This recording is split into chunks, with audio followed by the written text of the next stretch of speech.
Hello everyone, आप सभी का वेलकम है 4 टीवी के प्रोग्राम सेहत आपकी में। मैं हूं आपकी होस्ट मनीषा। आज हमारे साथ है doctor Nadeem Ahmed, MD NIMS, DM Adyar cancer institute Chennai, ECMO UK certificate, consultant medical and hemato oncologist, cancer specialist, Maitri hospital, pillar number 81, PVNR express way, Mehdipatnam. तो आज का जो हमारा प्रोग्राम है वो बिल्कुल लाइव है। आप हमें कॉल करके हमसे बात कर सकते हैं और आपकी जो भी प्रॉब्लम्स है कैंसर को लेके आप वो सारी बातें हमसे डिस्कस कर सकते हैं। अगर आपको अपॉइंटमेंट लेना है तो दिए गए नंबर पर आप कॉल करके मैत्री हॉस्पिटल में आप अपना अपॉइंटमेंट भी बुक कर सकते हैं। तो मैं आपको बता दूं कि आज का जो हमारा मुख्य टॉपिक है वो है कैंसर। तो कैंसर क्या है, हम इस विषय में बात करेंगे। Welcome to our show doctor Mohammad Nadeem Ahmed sir. Hello. तो आप मुझे बताइए कि कैंसर स्पेशली क्या है ये चीज़। अस्सलाम वालेकुम। देखिए, बॉडी में आपको तो पता है कि बहुत सारे सेल्स होते हैं जो बॉडी के रूटीन फंक्शंस के लिए यूज़फुल रहते। अभी कोई भी सेल अगर उसकी ज़रूरत से ज़्यादा मल्टीप्लाई हो रहा और डिवाइड हो रहा, कोई भी सेल डिवाइड होते हुए बॉडी बढ़ती, वैसा कोई भी इंसान बचपने से बड़े हुए तक बढ़ता, फिर वैसा वैसा उसके ऑर्गन्स बढ़ते रहते। लेकिन अगर कोई सेल या कोई ऑर्गन अनकंट्रोल्ड प्रोलिफरेशन हो रहा, उसका मल्टीप्लाई खुद ब खुद होते जा रहा, तो उसको बेसिकली कैंसर बोलते हैं। जी, तो ये कैंसर हमारी बॉडी में होता क्यों है? मतलब अगर कोई लाइक पेशेंट है, मैं पेशेंट भी नहीं बोल सकती हूँ, इतने सारे लोग हैं, वो ऐसी कौन सी एक्टिविटी अपनी लाइफ में करते हैं जिसके वजह से कैंसर हो जाता है? तो वो मैं पूछना चाहती हूँ कि कैंसर क्यों होता है। देखिए, कैंसर होने के तो बहुत सारे रीजंस है। जी। अब सबसे कॉमन रीजन जो अपने मुआशरे में है वो है टोबैको का यूसेज। ओके। अब वो टोबैको मतलब तंबाकू का यूसेज कोई भी फॉर्म में हो, या तो स्मोकिंग या गुटखा या पान या हुक्का या कोई स्नफ या कोई ड्रग्स के तौर पर, कोई भी फॉर्म में टोबैको के यूसेज सबसे ज़्यादा कॉमन कॉज ऑफ कैंसर है कोई भी। अब उसके अलावा जो है वो है अल्कोहल का यूसेज, वो भी बहुत कॉमन कॉज ऑफ कैंसर है। फिर ओबेसिटी, ओबेसिटी 7 कैंसर्स में, हर ऑलमोस्ट एवरी कैंसर में उसका एक कॉज रहता है, लेकिन 7 कैंसर्स ऐसे जिसमें ओबेसिटी का बहुत बड़ा रोल है, जो कॉमनली इग्नोर्ड कॉज है। अभी उसके अलावा radiation exposure, high fat diet, less exercise, जो रूटीन जो कार्डियोवैस्कुलर प्रॉब्लम्स और कैंसर के कॉमन प्रॉब्लम्स, मेटाबॉलिक सिंड्रोम जिसमें बीपी, शुगर, हाइपरटेंशन और हाइपरलिपिडीमिया, जिसका मतलब है फैट ज़्यादा होना बॉडी में, एक्सरसाइज कम करना, अनहेल्दी हैबिट्स, स्मोक्ड फूड खाना, बाहर का खाना मतलब रोज़ बाहर का खाना या अनहाइजीनिक खाना, ये सब कॉमन फैक्टर्स है। अगर अपन कोई एक टेक होम मैसेज लेना चाहें तो बोल सकते हैं कि स्मोकिंग और health, dietary habits and obesity. Okay, तो डॉक्टर आप मुझे बताइए कि किस एज में कैंसर होता है लोगों को? देखिए, कैंसर की कोई स्पेसिफिक वजह नहीं है। जैसे मैं आपको बताया, कोई भी अनकंट्रोल्ड डिवीजन ऑफ सेल्स को कैंसर बोलते हैं। अभी 1 साल के बच्चे, 1 महीने के बच्चे से लेकर 90 ईयर्स के इंडिविजुअल तक कैंसर देखने में आता। अब 1 साल के बच्चे का जिसको जैसे कि बचपने में कॉमन कैंसर्स जो है ब्लड कैंसर्स है, और थोड़े सॉलिड ट्यूमर्स है, पेट के न्यूरोब्लास्टोमा, विल्म्स ट्यूमर्स वगैरह, और ब्रेन के ट्यूमर्स। अभी इसका कोई कॉज नहीं है। थोड़े बहुत ट्यूमर्स जैसे बचपने में जो होते हैं वो जेनेटिक कॉज बता सकते हैं, लेकिन ज़्यादातर उमूमन 70 to 80% जो कॉजेज़ है उसका कोई अब तक डिटरमाइन नहीं हुआ कि इस वजह से होता। हाँ, लेकिन जैसा जैसा एज बढ़ते जाती है, एडल्टहुड में आप देखेंगे कैंसर का ग्राफ सबसे ज़्यादा जो है बचपने में रहता, फिर धीरे धीरे 15 ईयर्स के बाद कम होता कैंसर का ग्राफ, फिर 50 ईयर्स के बाद फिर बढ़ना स्टार्ट होता। तो 2 पीक्स रहते कैंसर के, उमूमन बता रहा हूँ, जनरलाइज कर दे रहा हूँ मैं। और 50 ईयर्स के बाद तो ये अपन जो ज़िंदगी भर करे उस वजह से, जैसे कि स्मोकिंग अपन 20 ईयर्स करे, 30 ईयर्स करे, पैक ईयर्स बोल के कैलकुलेट करते हैं, मतलब 20 सिगरेट पर डे कितने साल आप पिए, 20 पैक ईयर्स बोलते हैं, 20 ईयर्स पिए तो 30 पैक ईयर्स बोलते हैं, 30 ईयर्स पिए। तो उस जैसा जितना ज़्यादा आप सिगरेट स्मोकिंग करें उतना ज़्यादा, स्मोकिंग इज नहीं, गुटखा पान, उतना ज़्यादा कैंसर की संभावना वो 40 के बाद बढ़ते रहती, धीरे धीरे 50 के बाद पीक पे आती। ये सॉलिड कैंसर्स की बात कर रहा हूँ, और ब्लड, बच्चों में ब्लड कैंसर्स की। ओके, तो ये जो कैंसर हैं ये कितने टाइप्स के होते हैं? देखिए, कैंसर टाइप्स को बहुत बहुत वेज में अपन, बहुत तरीक़ों से अपन डिवाइड कर सकते हैं, लेकिन मैं बताऊंगा आपको कि एक तो है लिक्विड कैंसर मतलब ब्लड, ओके। और एक है सॉलिड कैंसर मतलब ऑर्गन्स का, जैसे कि ब्रेस्ट कैंसर हो गया, lung cancer, liver cancer, stomach cancer, brain cancer, ये सब आजुए हैं अपने बॉडी के। ब्लड मतलब ब्लड का कैंसर। तो अब ब्लड के कैंसर्स में 3-4 टाइप है ब्रॉडली। AML हो गया, ALL, या लिम्फोमा, ये 3 कैटेगरी में डिवाइड होता ब्रॉडली। अब ALL मतलब बॉडी में लिम्फॉइड सेल्स और माइलॉइड सेल्स बोल के रहते, जो अपनी इम्यूनिटी में काम करते। इम्यूनिटी मतलब अपनी ताकत अंदर की, अंदरूनी, वो सेल्स का अनकंट्रोल्ड प्रोलिफरेशन होकर वो डैमेज हो जाते सेल्स, जिस वजह से ALL होता। वैसे AML मतलब माइलॉइड का कैंसर। लिम्फोमा मतलब बॉडी में अपने को जगह जगह पे छोटे छोटे लिम्फ नोड्स रहते, जो बॉडी के पुलिसमैन के वैसा एक्ट करते। कोई भी इन्फेक्शन हुआ तो वो लोग मॉनिटर करते और वो लोग एनलार्ज होते। ऐसा कैंसर हुआ तो भी वो लोग एनलार्ज होते। लेकिन अगर उसका खुद का कैंसर हो गया, लिम्फ नोड के खुद का, उसको लिम्फोमा बोलते। वैसा सॉलिड्स में ब्रेस्ट कैंसर सबसे कॉमन है फीमेल्स में, ओवरी कैंसर है, बच्चेदानी का कैंसर है, और अपने पास इंडिया में जो कॉमन मेल्स में कॉमन कैंसर्स पाए जाते हैं वो है लंग और ओरल कैविटी। ओरल कैविटी मतलब गुटखा खाने से जो होते हैं, जो आप कोई ना कोई रिश्तेदार अपने रहते जो ये कैंसर से अफेक्ट होके रहते, फीमेल्स में भी मेल्स में भी। जी, तो आप मुझे बताइए कि ये जो कैंसर होते हैं इसके टोटल स्टेजेस कितने होते हैं? जैसे मोस्टली हम सुनते हैं कि कोई कैंसर पेशेंट है तो बोला जाता है कि अरे ये पेशेंट जो थे वो लास्ट स्टेज में थे, तो ये कितने होते हैं ये बेसिकली ये स्टेजेस? तो वही अब आप ये याद रखिए कि 2 टाइप, ग्रॉसली 2 टाइप है, एक हो गया ब्लड, एक हो गया सॉलिड, करेक्ट? सॉलिड कैंसर्स में उमूमन 4 स्टेजेस देखने को मिलते हैं। अब मैं ग्रॉसली बता देता हूँ आपको। पहला stage for example lung cancer ले लेंगे। लंग कैंसर क्योंकि कॉमन है मेल्स में, पहला स्टेज मतलब एक लंग के अंदर सीमित रह गया, वो एक लंग के एक लोब के अंदर ही है, तो उसको फर्स्ट स्टेज बोलते हैं। अगर फर्ज करिए वो एक लोब से दूसरे लोब तक आ गया और थोड़ा फैल गया तो उसको सेकंड स्टेज बोलते हैं। एक लोब दूसरे लोब को आते हुए वो लिम्फ नोड्स भी आ गए उसके, मतलब जैसा मैं आपको बताया था इससे पहले, लिम्फ नोड्स रहते हैं हर जगह बॉडी पे जो कैंसर सेल्स को ड्रेन करते, मॉनिटर करते बॉडी को, वो भी उधर भी कैंसर आ गया तो स्टेज 3। अगर लंग से हट के कोई दूसरा ऑर्गन इन्वॉल्व हो गया, जैसे कि ब्रेन हो गया या लिवर या बोन, तो स्टेज 4। तो जैसा जैसा स्टेज बढ़ते गया, अब आप समझ गए ना, जैसा जैसा स्टेज 1 से 4 तक आया वैसा उतनी खराब प्रोग्नोसिस है, उतना आउटकम्स उतने पुअर है, मतलब उतना कम रिजल्ट्स अच्छे देखने को मिलते हैं। ओके, तो आप जैसे आपने बताया कि जितने भी स्टेजेस होते हैं लाइक 4 के बाद 5th 6th, तो आप मुझे बताइए डॉक्टर कि कौन से स्टेज तक हम एक पेशेंट का इलाज कर पाते हैं? देखिए 4th स्टेज समझो आप, 5th 6th बहुत रेयर, एक आध ट्यूमर में 5th स्टेज 5 है, वरना 4 स्टेजेस याद रखिए।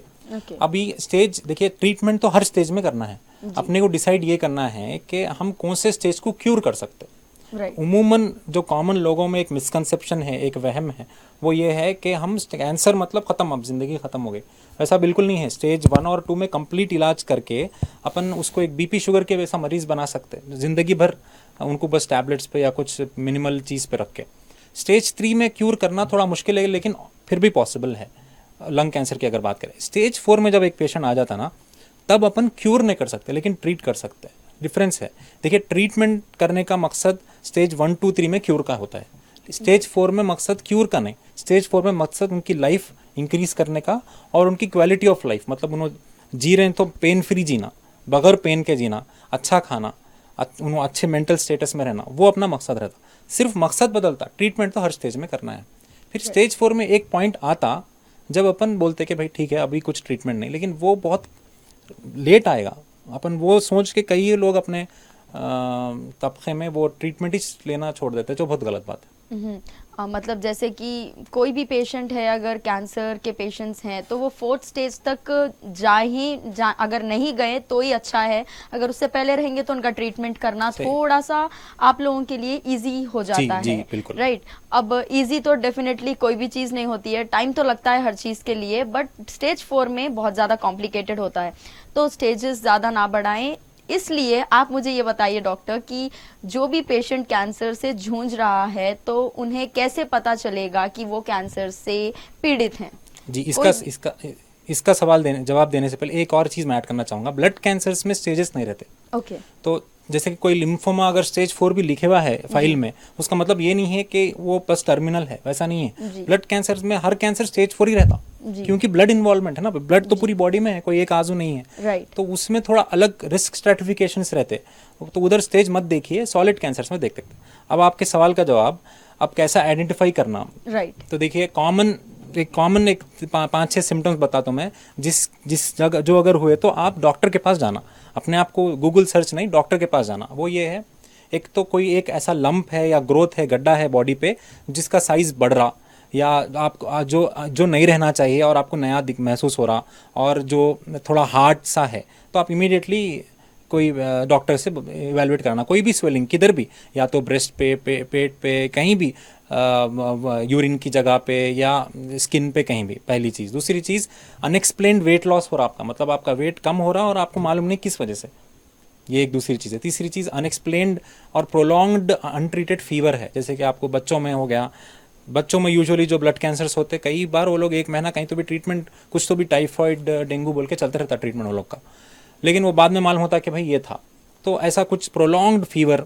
फिर अब चौथी चीज़ हो गई कि कोई आप जैसा फीमेल्स है, उन वेजाइनल ब्लीडिंग या रेक्टल ब्लीडिंग, या कोई भी मेल्स या फीमेल्स में बॉडी के कोई भी एक जगह पे से ब्लीडिंग हो रही है आपको, और आपको रीज़न है मालूम, मतलब कोई वजह नहीं है वो ब्लीडिंग की, ओरल कैविटी से ब्लीडिंग हो रही है वो। और छठी चीज़, आपको निगलने में तकलीफ हो रही बेवजह, 1 महीना हो गया, 2 महीना हो गया, आपको कुछ जो पहले आप आसानी से निगल खा सकते थे वो नहीं हो रहा। ये कॉमन चीज़ें हैं जिससे आप एक डॉक्टर के पास जा सकते। जी, तो डॉक्टर आप मुझे ये बताइए कि सबसे ज़्यादा कौन सा कैंसर होता है?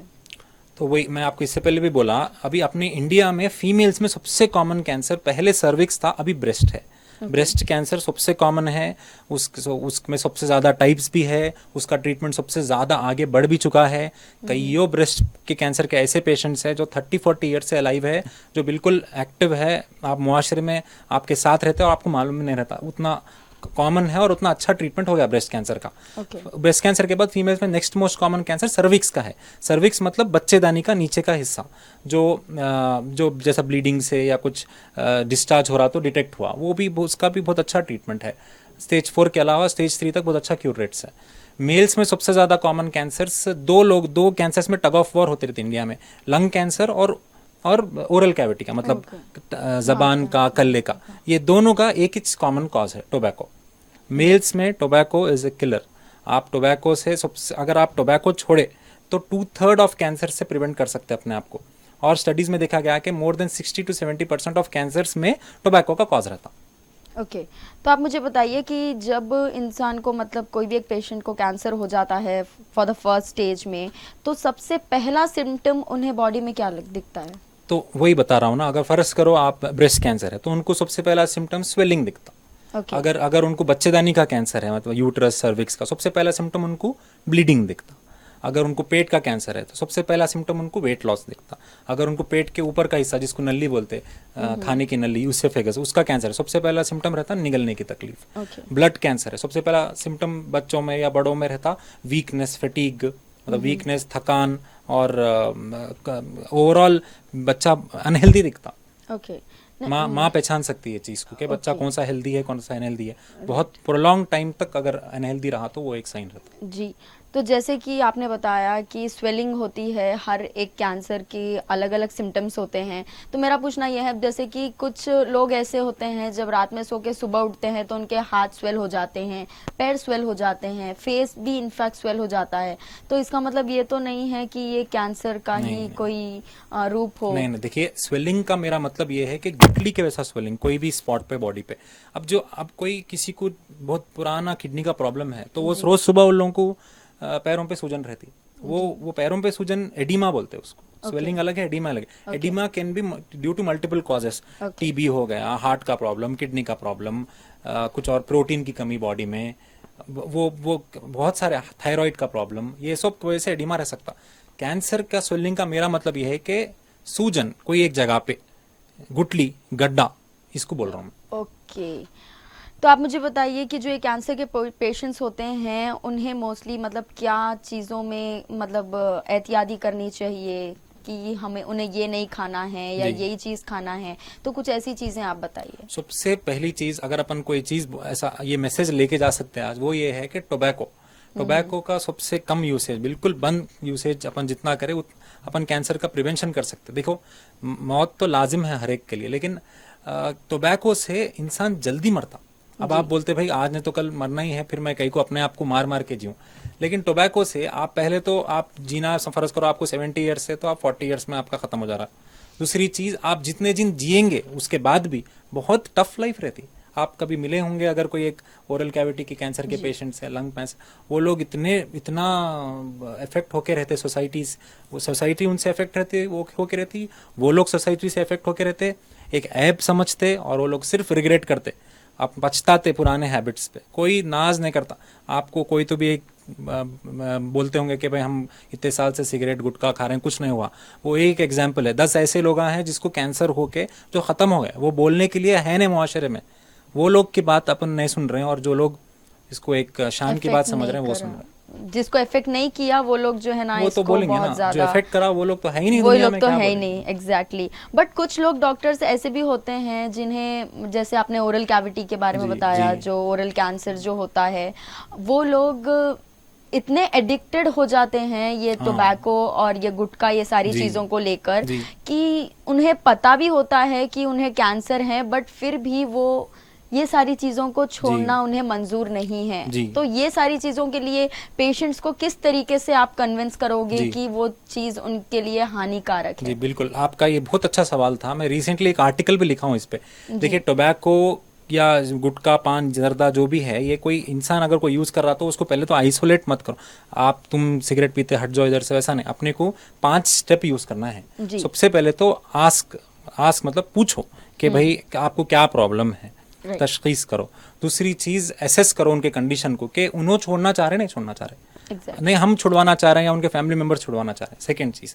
थर्ड चीज, उनको एडवाइस करो कि कैसा अपन छोड़ सकते, कि भाई आपको ये उसके प्रॉब्लम्स है। इससे पहले के शो में डॉक्टर सादिक आजम बता ही चुके आपको हार्ट के, टोबैको के इफेक्ट्स कितने रहते हैं, वैसे कैंसर के, ये सब हर चीज उनको उनके इल्म में लाना अपन, Right. कि ये प्रॉब्लम्स होते हैं। फिर चौथी चीज, उनको अपन अरेंज करना कि भाई ठीक है, आप पूछ लिए, आप उनके साथ एम्पैथी बता दिए, आप उनको एडवाइस कर दिए, अब उनको हेल्प करना स्टार्ट करना, मतलब अरेंज करना उनके लिए कोई एक डी एडिक्शन सेंटर में, या उनको उसका सप्लीमेंट बताना कि भाई आप स्मोकिंग नहीं करके आप ये करो, या आप ये एक्सरसाइज करो, या आप ये एक्टिविटी करो। फिर पांचवी चीज, उनके लिए आप एक इमोशनल बॉन्ड आप कायम करना। अगर आप किसी को छुड़वाना चाह रहे हैं वो चीज़ से, तो एक इमोशनल बॉन्ड आप उनके साथ बनाओ और उनको बताओ कि आपके ये प्रॉब्लम्स की वजह से हमारे को कैसा इफेक्ट होता। आप अगर ये प्रॉब्लम्स कंटिन्यू करें और आपको हेल्थ को प्रॉब्लम्स हुए, तो आपके फैमिली मेम्बर्स का क्या होएगा।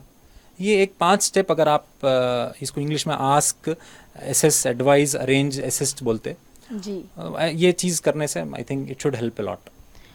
हाँ, जैसे कि मोस्टली कई पेशेंट्स को या फिर जो भी ये टोबैको का यूज करते हैं उनसे बातचीत करते हैं कि ये सारी चीजें अच्छी नहीं है, मत जी, करिए, जी। बट वो इतने ज्यादा एडिक्टेड हो चुके हैं आज जी। की डेट में कि अगर उन्हें वो चीज ना मिले, उनकी जी। जब उनका वांट होता है, जी। तो उस टाइम पे वो लड़ने झगड़ने लग जाते सही हैं कि नहीं, अभी मुझे चाहिए तो मुझे वो चीज दो। अगर हम उन्हें वो चीज नहीं ला कर देंगे तो वो डेफिनेटली अकेले खुद चले जाएंगे वो चीज लाने के लिए। तो ये इतना एडिक्शन क्या चीज से ऐसा क्या होता है ये पेशेंट्स के साथ? जी, वही टोबैको में निकोटीन बोल के एक सब्सटेंस है जो एडिक्टिव है। ओके। अब थोड़े लोग जो न्यू प्रोडक्ट्स आए हुए हैं, वेप या ई सिगरेट्स या हुक्का, उसमें निकोटीन नहीं है बोलते, लेकिन उसमें भी बहुत अमाउंट ऑफ निकोटीन रहता। Okay. निकोटीन से एडिक्शन होता, जैसा कैफीन से अपने को चाय या कॉफी की आदत होती, वो भी एक एडिक्टिव सब्सटेंस है। इसमें टोबैको में निकोटीन रहता जिससे एडिक्टिव। देखिए, ये जो आप अभी जो डिस्क्राइब करें ना, वो इनिशियल जब स्टार्टिंग में अपन जो कोई किसी का सिगरेट गुटखा पान छुड़ाना चाह रहे हैं ना, जब ही होता है प्रॉब्लम। फिर धीरे धीरे उन लोग को खाली वो एक एक्यूट फेज, अपन वो स्टार्टिंग का फेज उन लोग को अच्छे से डील करे, ये 5 स्टेप्स के साथ डॉक्टर्स की हेल्प लेते हुए, फैमिली मेंबर्स की हेल्प लेते हुए, एजुकेट करते हुए, तो बहुत आसानी से अपन उसको बाद में ओवरकम कर सकते। ओके। और एक चीज़ मैं ऐड करना चाहूँगा, फीमेल्स में एक कॉमन कॉज जो अपन मिस करते वो है ओबेसिटी, मतलब जैसे कि ovary cancer, cervix cancer, breast cancer, endometrium और किडनी कैंसर्स। ये इसमें सबसे कॉमन कॉज ओबेसिटी है, मतलब मोटापा। ये एक चीज़ अपन मिस कर रहे हैं, मोटापा भी कैंसर कॉज कर सकता। इस पे भी अपन एक्सरसाइज और गुड डाइटरी हैबिट्स का अपने ज़िंदगी में लाना अपन। जी। तो डॉक्टर, आप मुझे बताइए कि कैंसर के पेशेंट्स को मोस्टली तो टोबैको ही ऐसी मेन चीज़ है जिसे अवॉइड करना चाहिए। तो ऐसी कौन सी चीज़ें हैं जो उन्हें अपनी डेली लाइफस्टाइल में ऐड करनी चाहिए, जैसे कि कुछ वेजिटेबल्स, फ्रूट्स, ऐसी कौन सी आप कुछ चीज़ें आप रिकमेंड करना चाहते हैं पेशेंट्स को? टोबैको और एक चीज़ alcohol is second most common cause along with obesity. Alcohol भी बहुत कॉमन कॉज है। अपन थोड़े स्टडीज़ है जिसमें बोलते हैं थोड़ा अमाउंट रोज़ लिए तो नहीं होता प्रॉब्लम, कौन सा भी अमाउंट कितने भी टाइम लो प्रॉब्लम है अल्कोहल का, मुआशरे को भी प्रॉब्लम है, हेल्थ को भी प्रॉब्लम है। जी। तो अब ये टोबैको, स्मोकिंग, टोबैको का यूसेज, अल्कोहल और ओबेसिटी, ये 3 ध्यान में रखिए आप लोग। अब डाइटरी हैबिट्स में एक तो ये 3 चीज़ यूज़ नहीं करना, उसके अलावा आप एक्सरसाइज करना डेली। एक 2 आवर्स एक्सरसाइज करें अगर अपन, तो अपने को ऑटोमेटिकली कोई चीज़ का रिक्वायरमेंट महसूस नहीं होता, क्योंकि एक्सरसाइज खुद एक एडिक्टिव चीज़ है। जैसे कि एक्सरसाइज में एंडोर्फिन्स बोल के रिलीज होते हैं ब्रेन में, जो निकोटीन के वैसा ही एक एडिक्टिव सब्सटेंस है। एक्सरसाइज करने वाला आप देखे होंगे 1-2 दिन एक्सरसाइज नहीं करा तो हॉर्मोन बर्न हो जाते हैं, क्योंकि वो भी एक एडिक्शन है। तो एक्सरसाइज आप कर सकते हैं, आप वेजिटेबल्स और नॉन वेजिटेरियन, 2 भी जो है एक लिमिटेड अमाउंट में लेना है। कोई भी चीज़ एक्सेस, जैसे कि हमारे एक फेमस डॉक्टर साहब बोलते थे कि कोई भी चीज़ ज़रूरत से ज़्यादा पॉइजन है जी। तो सिंपल है भाई, आप वेजिटेबल्स और नॉन वेजिटेरियन डाइट, ये 2 भी एक ही अमाउंट प्रोपोर्शन में लेना। मिल्क उसके साथ इनकॉर्पोरेट करना, बाहर का खाना कम करना, तलन कम करना, फ्राइड आइटम्स कम करना। इसका मतलब ये नहीं कि बिल्कुल बंद करना, कम करने का मतलब अलग है, बंद करने का मतलब अलग है। और एक्सरसाइज करिए, ये चीज़ I think it should help. Okay, तो मैं आपको बता दूं आज हमारे साथ डॉक्टर मोहम्मद नदीम अहमद हैं, जो एक ऑन्कोलॉजिस्ट हैं, यानी कैंसर स्पेशलिस्ट। तो आज का जो हमारा मेन टॉपिक है वो है कैंसर के ऊपर। तो ये हमारा शो बिल्कुल लाइव है, आप हमें कॉल करके बात कर सकते हैं अगर आप ऐसी कोई भी चीज़ यानी कैंसर से पीड़ित हैं, या अगर आपको ऐसा कोई सिम्टम लग रहा है, जैसे कि अभी डॉक्टर ने बताया कि अगर स्वेलिंग हो रही है, स्वेलिंग भी अलग अलग तरीके की होती है, और अपार्ट फ्रॉम दैट भी अगर आपको कुछ भी समस्या है तो आप Maitri hospital, pillar number 81 PVNR express way, Mehdipatnam, आप यहाँ कॉल करके अपना अपॉइंटमेंट बुक कर सकते हैं और हमें कॉल करके आपकी जो भी प्रॉब्लम है वो डिस्कस भी कर सकते हैं। तो ये टाइम है एक छोटे से ब्रेक का, ब्रेक के बाद हम फिर हाजिर होंगे।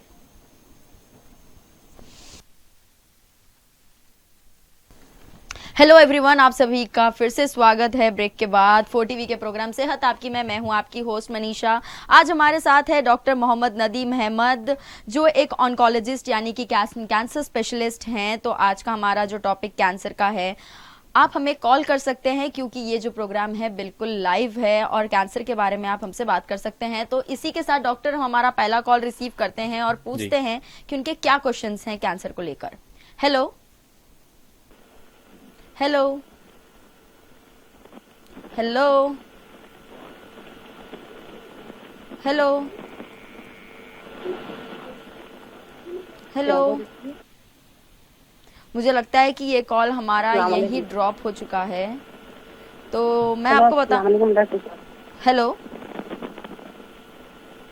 हेलो हेलो जी, आपका नाम बताइए। हेलो हेलो, हमारे चलते रहे तो हमारी बहन को सांस फूलती रहती। आप जरा जोर से बात कर सकती हैं। हेलो फातिमा है, शास्त्रीपुरम से बात कर रही। हेलो, आप थोड़ा जोर से बात करिए। The person you are speaking. ये कॉल हमारा यहीं डिस्कनेक्ट हो गया है। मैं आपको बता दूं, जब कभी भी आप मुझे कॉल कर रहे हैं प्लीज़ आपकी वॉल्यूम थोड़ी हाई रखिए और टीवी की वॉल्यूम बिल्कुल ही कम कर दीजिए, वरना आपकी और मेरी बात प्रॉपरली नहीं हो पाएगी। तो जैसे कि हम बात कर रहे थे कैंसर को लेकर, अगर आपको कैंसर से कोई भी प्रॉब्लम है तो आप Maitri hospital, pillar number 81 PVNR express way, Mehdipatnam, आप यहाँ जा सकते हैं, अपना इलाज करा सकते हैं और हमें भी कॉल करके आप अपॉइंटमेंट बुक कर सकते हैं और बात करके कैंसर के बारे में बात भी कर सकते हैं। इसी के साथ हम रिसीव कर रहे हैं हमारा नेक्स्ट कॉल और पूछते हैं कि उनकी क्या प्रॉब्लम है कैंसर को लेकर। Hello hello hello hello hello,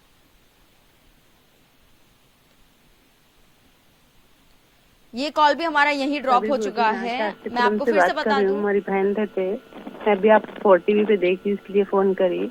जी आपका नाम? फातिमा है मेरा नाम। मेरी बहन रहती शहनाज है, उनकी तबीयत जरा खराब रहती जी, इसलिए बात करने का था। आप कहाँ से बात कर रही हैं आप? हेलो हेलो हेलो, ये कॉल हमारा यही ड्रॉप हो चुका है। बट मुझे सिर्फ इतना सुनाई में दिया है कि इनकी बहन जो है उन्हें सांस लेने के लिए सांस लेने में प्रॉब्लम तकलीफ। होती है, जी। वो अगर सीढ़ियां भी चढ़ती उतरती जी, हैं जी। तो ये कोई सिम्टम है क्या हाँ, कैंसर को लेकर? सिम्टम तो है, लेकिन अभी बहुत ब्रॉड अपन कौन सा जी। होगा उनको कैंसर प्रेडिक्ट करने के लिए तो बहुत सारे कैंसर्स को देखना पड़ता। जी लंग कैंसर है जिसमें कॉमनली ब्रीथिंग डिफिकल्टीज रहते, जी। या कोई दूसरा कैंसर भी जो लंग को स्प्रेड हो जाए, या कोई ब्लड कैंसर। अब वो साहिबा को क्या थी पता नहीं, जी देखना। तो ठीक है, आपने जो बताया, बट उसके लिए हम इतना ही बोल सकते हैं कि आप हॉस्पिटल जाके अपना जी। चेकअप करवाइए, तभी आपको पता चलेगा कि आपको क्या प्रॉब्लम है और वेदर वो कैंसर है भी या नहीं, वो भी आपको पता चल जाएगा। तो डॉक्टर, जैसे हम कैंसर को लेके बात कर रहे थे, ओरल के बारे में, ओरल कैंसर के जी। बारे में, तो आप मुझे बताइए कि ओरल कैंसर में कई लोग खाना खाना भी उनका मुश्किल हो जाता है, जी। जैसे कि मुंह में छाले आ जाना, अंदर कट हो जाना और बहुत तरीके की चीजें हो जाती है, तो वो खाना भी नहीं खा पाते हैं। जी। तो ये कौन से स्टेज की निशानी होती है इनकी? देखिए, ओरल कैविटी कैंसर में बहुत सारे आजुएं हैं अंदर, वो माउथ के अंदर, जैसे कि टंग हो गया और जी बक्कल म्यूकोजा हो गया, कल्ला, और दांत हो गया, दांत के जबड़ों हो गया। तो कहीं भी सबसे पहली अलामत साइन की अल्सर ही रहता। Ulcer, okay. छोटा अल्सर डेवलप हुआ, फिर धीरे धीरे सूजन आई, तो वो एक साइन रहता। जी और उसमें सबसे पहले तो अपने को एक अल्सर दिखता जो ब्लीडिंग हो रहा, फिर धीरे धीरे साइज बढ़ना शुरू हो तो स्वेलिंग दिखती, फिर धीरे धीरे आप जैसा बोले खाने में प्रॉब्लम होता, स्पाइस बर्दाश्त नहीं कर सकते, या निगलना तकलीफ होती, ब्लीडिंग आती, बदबू आती। ये सब साइंस है ओरल कैविटी के। ओके। तो डॉक्टर, हम हमारा नेक्स्ट कॉल रिसीव करते हैं और उनसे पूछते हैं कैंसर को लेके उनके क्या क्वेश्चंस हैं। हेलो हेलो हेलो, सलाम। वालेकुम सलाम जी, आपका नाम बताइए। हेलो हेलो जी, आपका नाम बताइए।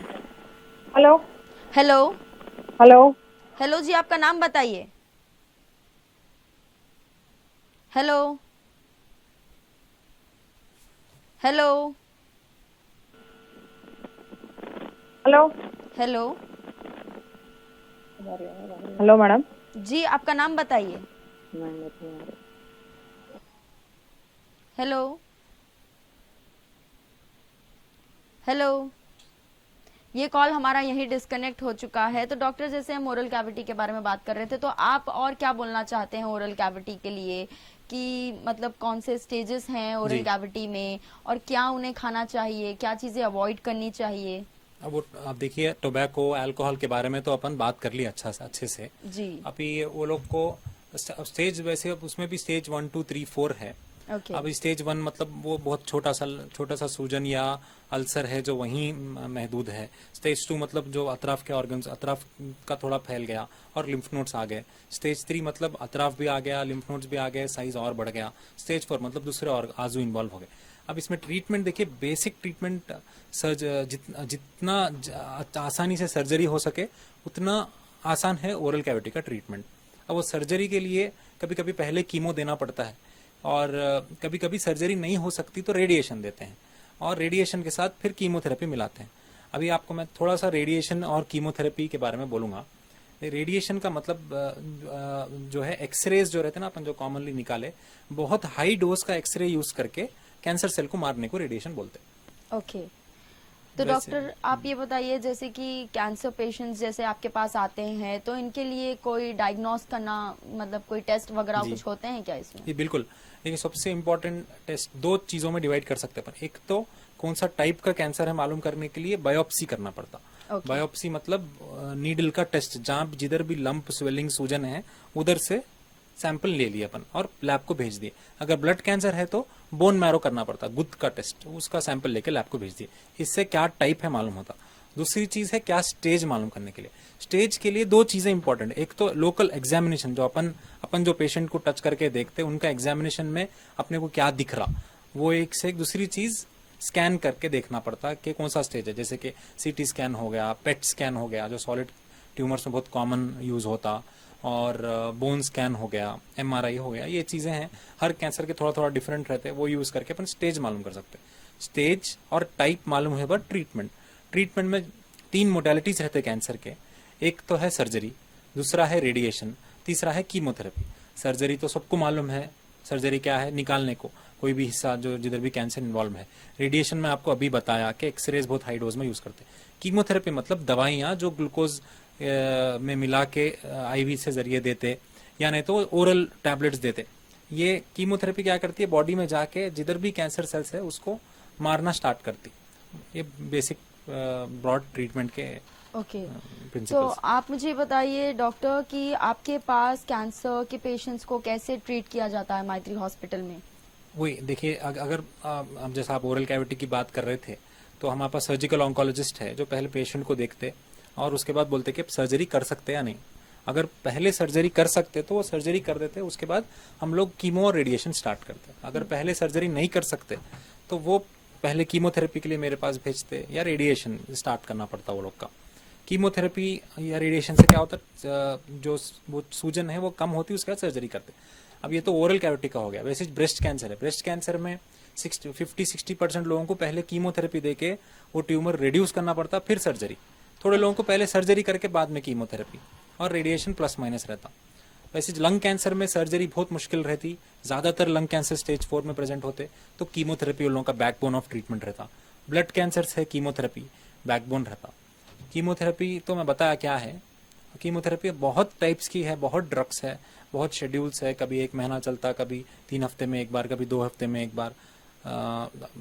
इम्पॉर्टेंट बात यह है कि कीमोथेरेपी से कैंसर सेल्स के साथ साथ थोड़े से नॉर्मल सेल्स भी डिस्ट्रॉय होते हैं, जिस वजह से साइड इफेक्ट्स आते हैं, hair loss, weight loss, vomiting, loose motions.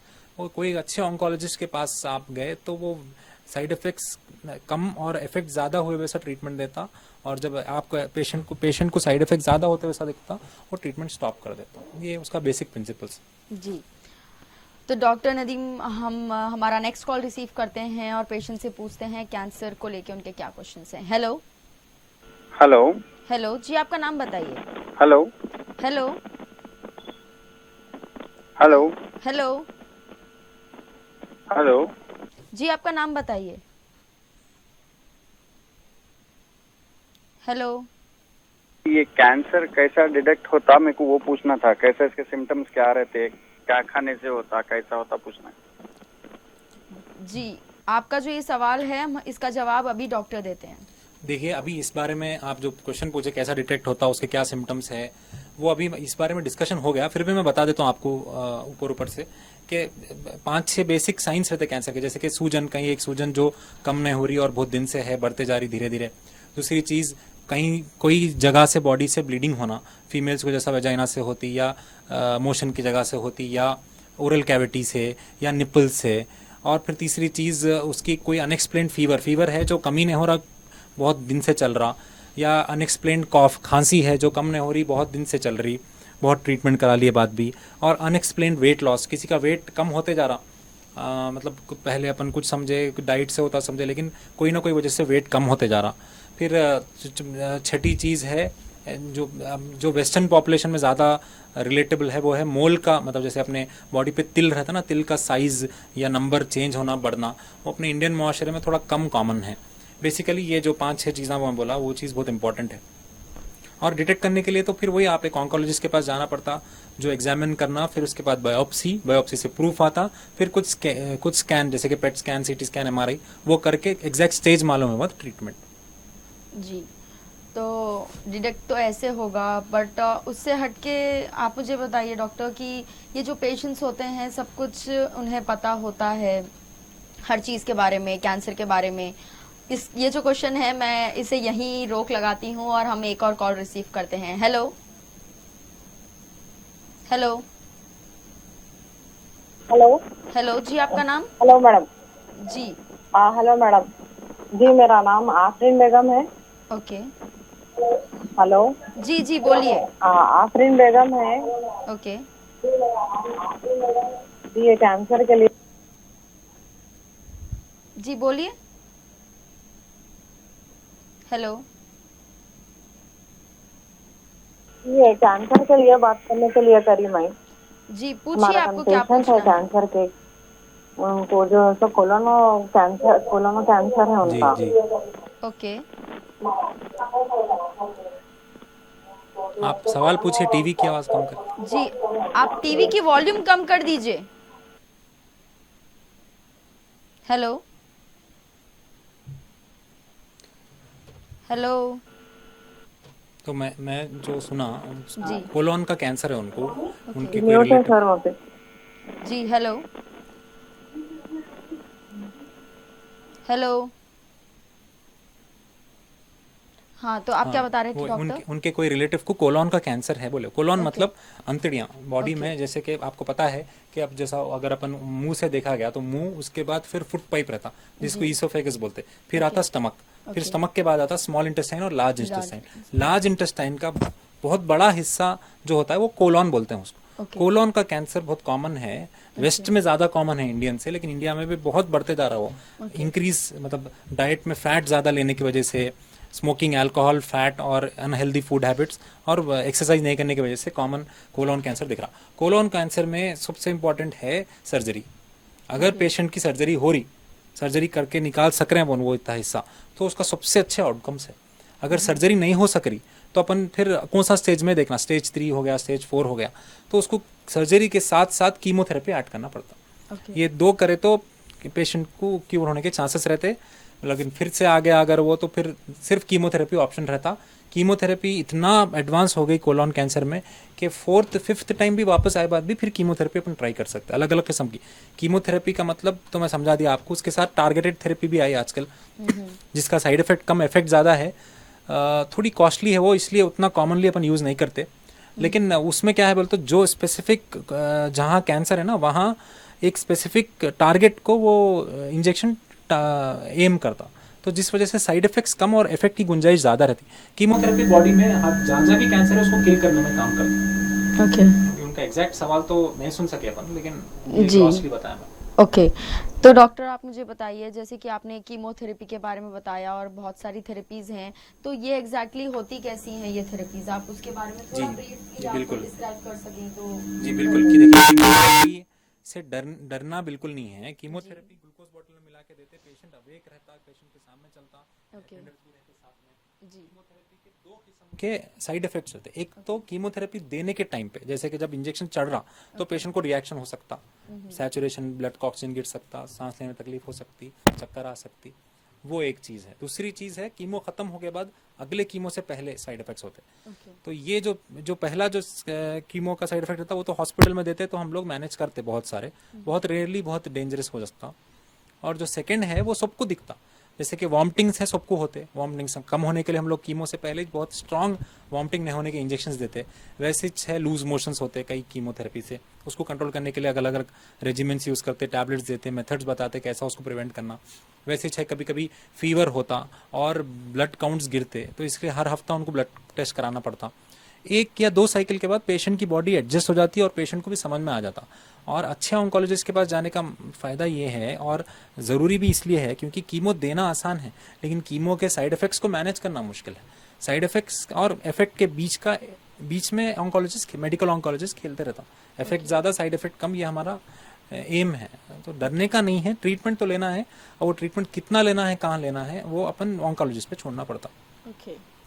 तो डॉक्टर, इसी के साथ हम हमारा एक और कॉल रिसीव करते जी। हैं। हेलो हेलो हेलो हेलो, जी, आपका नाम? मेरा नाम इलियास है। इलियास, कहाँ से बात कर रहे हैं आप इलियास? मैं फर्स्ट आंसर से बात कर रहा हूँ। फसला आंसर से। जी इलियास, बताइए आपको क्या पूछना है कैंसर के बारे में? मेरे को ये पूछना था सर से कि जो सो ये कैंसर के सिम्टम्स क्या रहते हैं, और कैंसर का यहाँ पे अपने पास हैदराबाद में इलाज है, इंडिया में अपने पास इसका पूरा इलाज है या नहीं, वो पूछना था मेरे को। जी, तो आप सिर्फ यही पूछना चाहते हैं या फिर आपके मतलब घर में या फिर कोई पेशेंट भी हैं जो कैंसर से जूझ रहे हैं? हाँ, मेरा एक फ्रेंड है, उसको है, तो मैं उसके लिए मैं फोन किया था। तो अपने कौन पास सा कैंसर कहाँ है? है प्रॉपर ओके। है उसका ट्रीटमेंट, तो वो हिसाब से मैं उसको सजेस्ट कर कौन सा सकूँ, कैंसर है? उसके लिए मैं। जी, तो फोन इलियास किया मैं, अभी देख रहा इलियास था। क्या आप मुझे बता सकते हैं कि आपके जो फ्रेंड हैं उनको कौन सा कैंसर है और उनकी एज और वेट? उनकी एज आई थिंक 32 होंगी उनकी एज। Okay. और जो सो वो उनको मौत कैंसर है, उनका वेट 60 केजीज होगा, ठीक है, Okay. Approx 60 to 65। ठीक है। ओके तो इलियास भाई जो पहले क्वेश्चन पूछे वो साइंस एंड सिम्टम्स पे है, क्या Okay. चीज़ें, वो तो अपन ऑलरेडी मल्टीपल टाइम्स डिस्कस करे। जी unexplained weight loss, unexplained fever, मतलब जिसकी कोई वजह नहीं है, परसिस्टेंट बिल्कुल खांसी होते जा रही, वेट कम होते जा रहा, या नहीं तो स्वेलिंग है जो नहीं है, जो पहले नहीं थी, या कुछ ब्लीडिंग हो रही कहीं से, या कुछ अल्सर है जो हील नहीं हो रहा, ये सब चीज़ें हैं। अब इलियास भाई के जो दोस्त हैं उनको ओरल कैविटी का कैंसर हुआ। ओरल कैविटी के कैंसर के बारे में अपन तफसीली गुफ्तगू कर चुके हैं। इस एक इम्पॉर्टेंट बात ये उन्होंने पूछे कि इसका कैंसर का इलाज है क्या?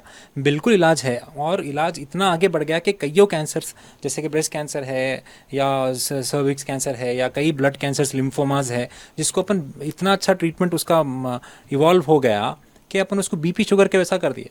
तो आपका कैंसर का ट्रीटमेंट है पूछना तो कोई बिल्कुल आप बिलाशुबा है ट्रीटमेंट। क्या ट्रीटमेंट है और कितना ड्यूरेशन का है वो हर कैंसर का थोड़ा सा अलग अलग रहता। अब हम तो हमारे हॉस्पिटल में हर कैंसर्स, बच्चों के 1 महीने का बच्चे से लेके 80 ईयर्स के एडल्ट तक देख चुके हैं हम। मैं मेडिकल ऑन्कोलॉजिस्ट, फिर हमारे सर्जिकल ऑन्कोलॉजिस्ट कोलीग है और रेडिएशन ऑन्कोलॉजिस्ट मिलके हर किस्म का कैंसर का ट्रीटमेंट तो चल रहा है अभी। जी। तो डॉक्टर, हम इसी के साथ नेक्स्ट कॉल रिसीव करते हैं और पूछते हैं कि उन्हें क्या पूछना है कैंसर को के बारे में। हेलो ठीक है सर। हेलो हेलो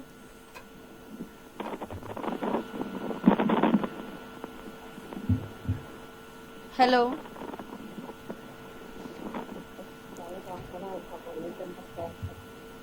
हेलो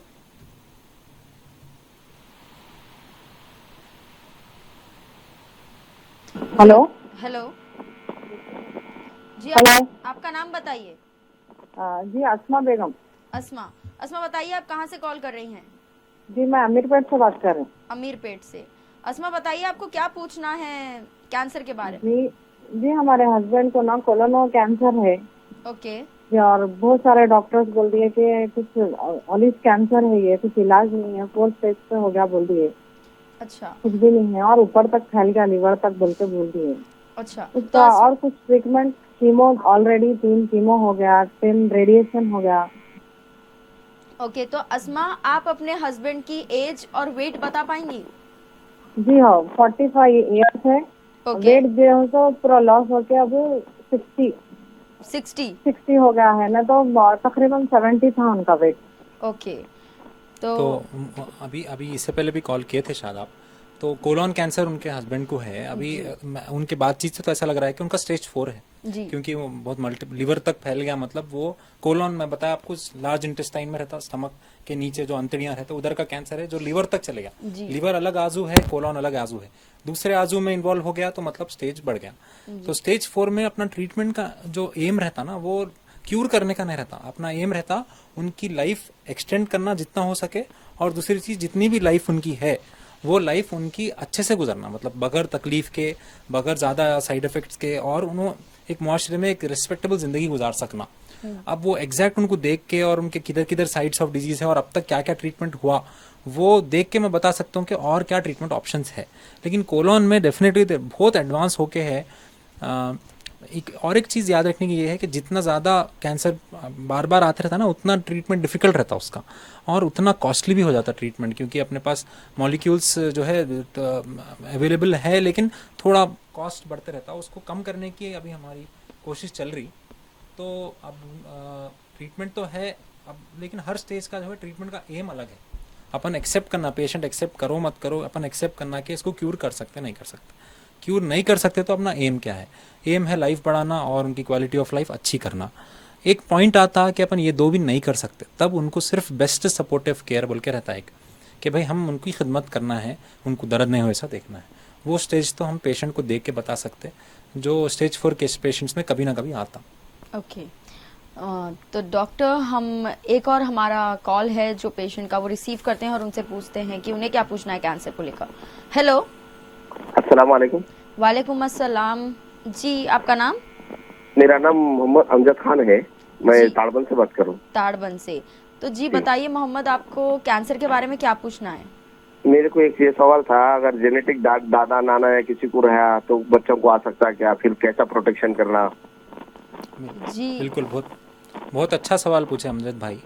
देखिए, जी सर। कैंसर का सबसे कॉमन कॉज जब मैं तो बता दिया, लेकिन कई जो कैंसर्स के वजह नहीं मालूम, जैसे कि बच्चों को ब्लड कैंसर है, और जी। बड़े लोगों को जो ब्रेस्ट कैंसर होता, कोलोन कैंसर, स्टमक, जिसकी कोई वजह नहीं है, जी सर। तो उसमें जो है जेनेटिक कॉजेस का एक रोल रहता। फिर भी आप ये बात याद रख लीजिए कि 100 कैंसर्स को आप पकड़े उठाए, जी। स्मोकिंग भी नहीं करते, उन्होंने अल्कोहल भी नहीं करते, उन्होंने डाइट भी अच्छी हो, फिर भी 100 कैंसर्स को अगर उठाए अपन वैसे, उसमें से 30% लोगों को जेनेटिक कॉज रहता। बाकी 70% लोगों का इडियोपैथिक का जी। मतलब ये है कि डॉक्टर को भी नहीं मालूम क्या कॉज है, अभी रिसर्च में अब तक समझ में नहीं आया। लेकिन हाँ, जेनेटिक कॉजेस 30% लोगों में रह सकते हैं। जैसे कि ब्रेस्ट कैंसर है ना, अगर ब्रेस्ट कैंसर एक आपके बहन को होके है, तो वो और एक बहन को होने का संभावना बहुत ज़्यादा है। वैसे मदर को होके तो उनको होने का चांसेस बहुत ज़्यादा है। वैसे कोलोन, जैसा अभी इससे पहले के कॉलर बता रहे थे, कोलोन कैंसर में भी स्ट्रॉन्ग फैमिली हिस्ट्री रहती, जेनेटिक लिंक रहता। लेकिन कई कैंसर्स में जेनेटिक लिंक नहीं रहता। जैसे कि लंग कैंसर है, लंग कैंसर का कुछ जेनेटिक नहीं है, बाप को हुआ, फिर उनका बेटा बड़ा हुआ, फिर हुआ, मगर दोनों का कुछ जेनेटिक लिंक नहीं रहता कई बार। और आपका सवाल ये भी है शायद कि हम अगर जेनेटिक है नहीं है कैसा मालूम करना, उसके लिए अपने को थोड़े जेनेटिक म्यूटेशंस रहते, जैसे कि BRCA बोल के एक ब्राका म्यूटेशन है, जो अगर बॉडी में रहा तो breast, colon, prostate, pancreas cancer हो सकते। तो जैसे कि यंग एडल्ट्स में अगर किसी को ब्रेस्ट कैंसर हुआ, जैसे कि एक फेमस फिल्म पर्सनालिटी के फैमिली हिस्ट्री में था, एंजेलिना जोली के उनको ब्राका पॉजिटिव था, तो वो प्रोफिलैक्टिकली ब्रेस्ट की सर्जरी और यूट्रस की सर्जरी करा ली वो एक्ट्रेस, जिसको बहुत टाइम मैगजीन में पब्लिश किया गया था और बताया था कि ये वो एक्टर वो मेथड यूज़ करने की वजह से बहुत लोग फॉलो कर रहे हैं। तो अपनी फैमिली हिस्ट्री मालूम रहना भी बहुत इंपॉर्टेंट है। आपका बहुत अच्छा सवाल है। और अब अपनी फैमिलीज़ में किसको किसको क्या क्या कैंसर हुआ वो अपने को मालूम रहना, और एक बार जेनेटिक काउंसलर यानी तो ऑन्कोलॉजिस्ट से मिलके उसको कैसा आगे बढ़ना डिस्कस करना। हर कैंसर का थोड़ा सा अलग है, तो मैं वो सबके बारे में तो बता नहीं पाऊँगा इधर।